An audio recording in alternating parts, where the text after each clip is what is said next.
Brothers and sisters, there are some stories in history that are not just to be remembered, they are meant to be felt. One such story is Karbala, a story of blood, of sacrifice, of truth, standing tall in front of falsehood. But what really happened at Karbala? What is the real history?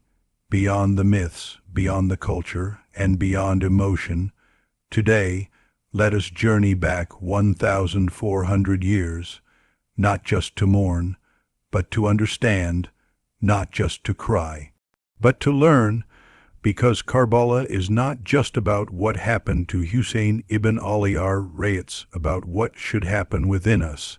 Setting the stage the time before Karbala, after the death of Prophet Muhammad, Islam spread far and wide. But power began to shift. The Khilafah turned into kingship. The Umayyad rulers began prioritizing power and politics over justice and Islam. Then came Yazid, the son of Muawiyah. He was not chosen by the Ummah.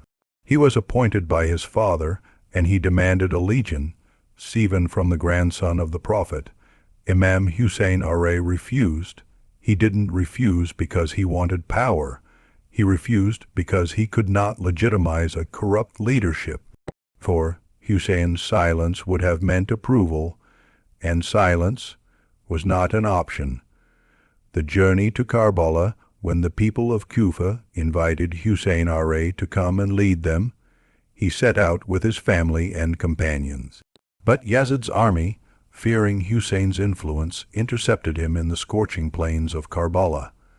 They cut off water, they surrounded him, they gave him two choices: give bay'ah, pledge allegiance, or die.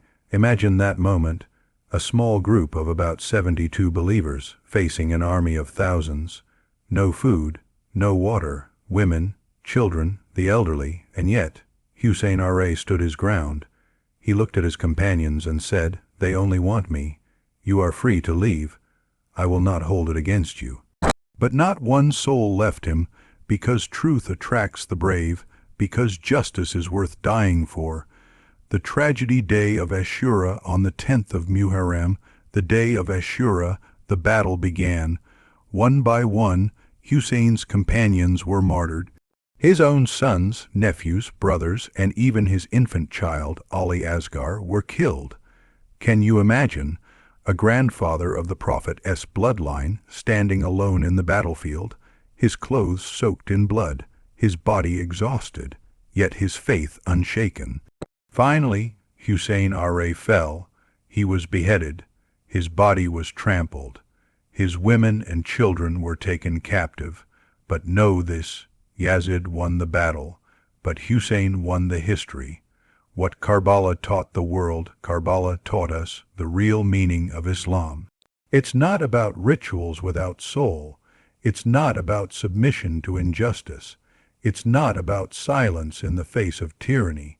Husayn showed us that Islam is about truth, even if you have to stand alone. It's about living with honor or dying with dignity. The Prophet said, "Husayn is from me, and I am from Husayn." Because Husayn preserved the spirit of Islam, he reminded the Ummah that Islam is not inherited, it is earned. It is not protected by the powerful, it is upheld by the righteous. The real enemy was not just let us not forget. Yazid's army wasn't made up of idol worshippers. They were Muslims. They prayed, they fasted, they read Quran. And yet they killed the grandson of the Prophet. Why? Because blind loyalty, fear, and personal gain had blinded them.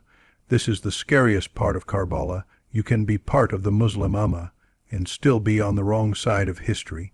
What can we learn today? We live in a time when injustice is everywhere. Silence is easy. Speaking truth is hard. But the message of Karbala still echoes. Stand up for justice, even if you are alone. Don't trade your deen for dunya. Speak the truth, even when it's unpopular. Never side with oppression, even if it benefits you.